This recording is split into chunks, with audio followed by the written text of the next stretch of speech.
Barbados is among a number of countries in the region concerned about deficiencies in education.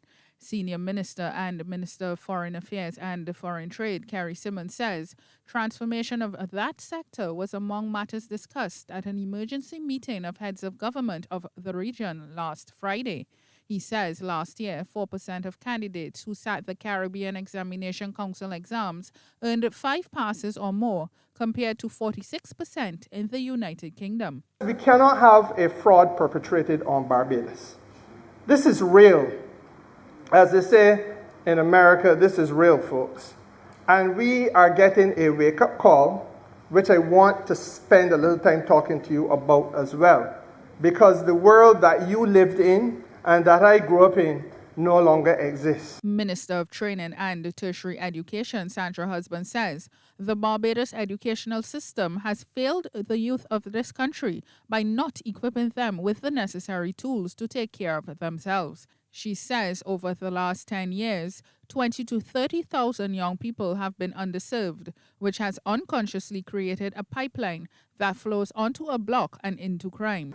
We have close to 5,000 children who would be sitting various CXCs in a year. But 3,000, 60% were coming out with no CXC, 1 CXC, or 2 CXC. 3,000 out of 5,000. That means that we have underserved a significant proportion of our youth population. We have failed them. Meanwhile, Minister of Youth, Sports and Community Empowerment, Charles Griffith, says he is doing all within his purview to ensure the development of youth across the island. And he's pledged to have courses that are not certified recognized. We have young people in prison that is within my target population. So we go from 9 to 29. One of the things that I want to do is to impact these youngsters as they move away from the prison. I want you to go and speak to the superintendent and see what we can do at the location.